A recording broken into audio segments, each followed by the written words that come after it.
Doctor plus viewers அனைவருக்கும் வணக்கம். நான் டாக்டர் நித்யா, சித்தா பிசிஷியன். நரம்புகள் சம்பந்தப்பட்ட பிரச்சனைகள் நிறைய இருக்கு.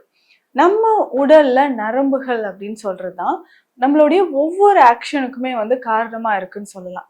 So voluntary and involuntary moments எல்லாமே நம்ம உடல்ல நரம்புகளோட இயக்கத்தினால நடக்குது. ஸோ நம்மளோட மாஸ்டர் அப்படின்னு சொல்றது பார்த்தோம்னா பிரெயின்.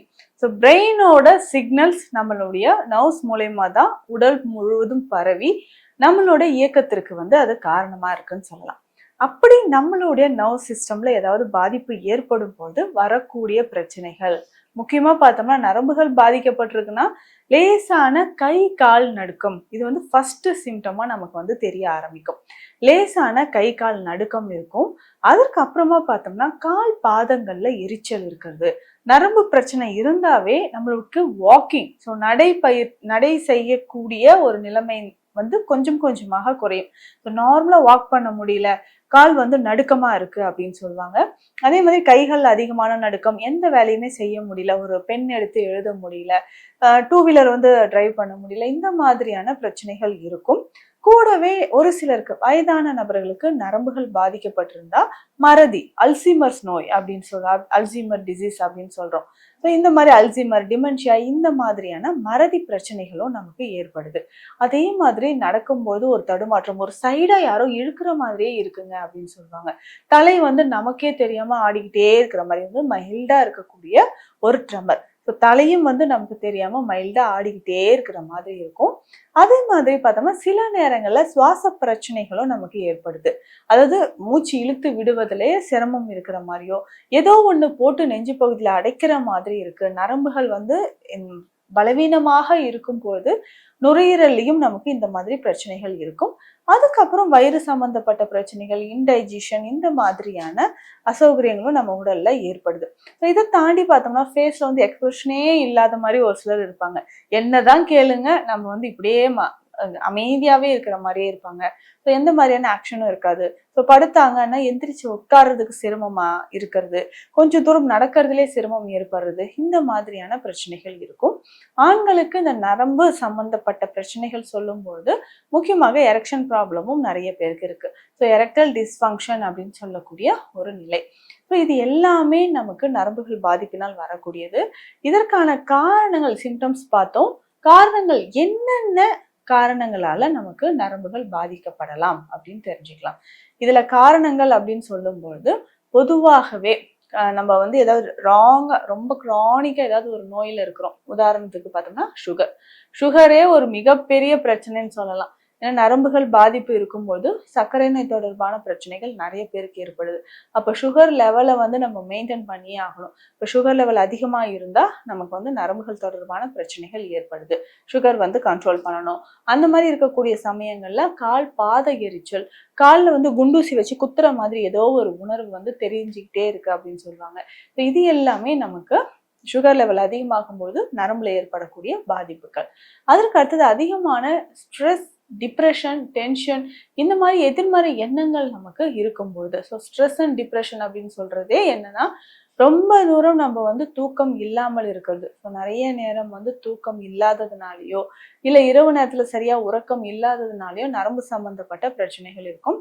அதே மாதிரி டைஜஷன், ஸோ செரியாமை அப்படின்ற ஒரு பிரச்சனை, செரிமானம் சரியா நடக்கலைன்னாலும் நமக்கு நரம்பு சம்பந்தப்பட்ட பிரச்சனைகள் ஏற்படலாம். இதை தாண்டி பார்த்தோம்னா ரொம்ப நாளா எடுக்கக்கூடிய மருந்து மாத்திரைகள், ஸோ இதனோட பக்க விளைவுகள் ஏற்படும் போதும் நமக்கு நரம்புகள்ல தளர்ச்சி ஏற்படலாம். இன்டைஜஷன் இருந்தாலோ, நம்ம உடல்ல ஏதாவது இன்ஃபெக்ஷன் இருந்தாலோ, பிரெயின் அண்ட் ஸ்பைனல் கார்ட்ல ஏதாவது பாதிப்புகளோ இல்லை அடிபடுதல் ஏற்பட்டு இருந்தாலோ அதன் காரணமாக நமக்கு என்ன ஆகும்னா இந்த மாதிரி நரம்பு சம்பந்தப்பட்ட பிரச்சனைகள் ஏற்படுது. அப்போ இந்த நரம்புகள் வலிமையாக இருக்கணும். ஒரு சிலருக்கு ஹெரிடிட்டியாவே வர்றதுக்கு வாய்ப்புகள் இருக்கு. சர்க்கரை நோயால் எனக்கு நரம்புகள் பாதிக்கப்படாமல் இருக்கணும் அப்படின்னா என்னென்ன உணவுகள் நம்ம அதிகமா சாப்பிடணுன்றத தெரிஞ்சுக்கணும். உணவுகள் அப்படின்னு சொல்லும்போது முக்கியமாக இதுல கால்சியம், புரோட்டீன் இருக்கக்கூடிய உணவுகள், விட்டமின் பி முக்கியமாக இது வந்து தேவைப்படுது. ஸோ அப்போ விட்டமின் பி நிறைந்திருக்கக்கூடிய உணவுகளை நம்ம எடுத்துக்கிட்டே வரணும். இப்போ தொடர்ந்து பார்த்தோம்னா இதுல வந்து கருப்பு உளுந்துல அதிகமான ஆற்றல் இருக்கு. நம்ம சொன்ன மாதிரி புரோட்டீன், கால்சியம், விட்டமின் பி இது எல்லாமே நிறைஞ்சிருக்கக்கூடியதுதான் கருப்பு உளுந்து. ஸோ இதை வந்து நம்ம தினந்தோறும் சாப்பிடணும். இல்ல வேக வைத்து இதை வந்து சாப்பிடலாம். இல்ல நம்ம கஞ்சி மாதிரி வறுத்து பொடி பண்ணி இதை கஞ்சி மாதிரி சாப்பிடும் பொழுதும் நம்ம உடல்ல நரம்புகள் வலிமையாக இருப்பதற்கு நிறைய வாய்ப்புகள் இருக்கு. இப்போ இதை தொடர்ந்து பார்த்தோம்னா நரம்புகள் வலிமையாகிறதுக்கு நான் சொன்னேன் கருப்பு உளுந்து அப்படின்ட்டு.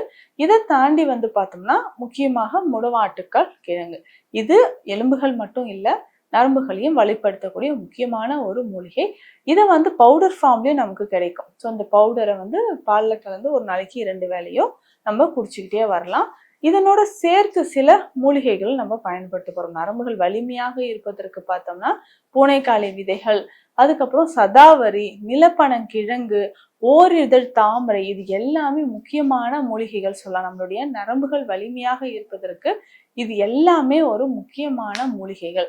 இந்த மூலிகைகள்ல எல்லாமே மருந்தாக நமக்கு கிடைக்குது. இதுதான் என்னன்னா சரும சஞ்சீவி சூர்ணம் அப்படின்னு சொல்றோம். பொதுவாக தோல் மற்றும் நரம்புகளுக்கு முக்கியமான ஒரு மருந்து அப்படின்னா இதுதான். இதுல இந்த மூலிகைகள் எல்லாமே சேர்ந்து நம்ம மருந்தாக எடுக்கும்போது கைகள்ல நடுக்கம் ஏற்படுறதோ, கால்கள் நடுக்கம் ஏற்படுறதோ குறைய ஆரம்பிக்கும். இதுல வந்து முக்கியமா என்னென்ன மூலிகைகள் சேருது அப்படின்னு பார்த்தோம்னா பூனைக்காளி விதைகள். இந்த பூனைக்காளி விதைகளை பால்ல நல்லா வேக வைத்து பிட்டவில் பண்ணி எடுத்து அதுக்கப்புறம் அந்த மேல இருக்கக்கூடிய தோள்கள் எல்லாமே எடுத்து இதை பவுடர் பண்ணி வச்சுக்கணும். இதனோட சேரக்கூடிய சரக்குகள் அப்படின்னு பார்த்தோம்னா லவங்கப்பட்டை ஒரு முக்கியமான ஒரு பொருளாக இதுல சேருது. அதுக்கப்புறம் கிராம்பும் வந்து இதுல சேர்த்துக்கணும். சதக்குப்பை இதுல எடுத்துக்கணும். முக்கியமாக கரிசலாங்கண்ணி பொடி. இதையுமே இதனோட சேர்த்து நம்ம ஒரு சூரண வடிவத்துல நம்ம சாப்பிடும்போது கொஞ்சம் கொஞ்சமாக உடல்ல நரம்புகள் வலிமையாகும்.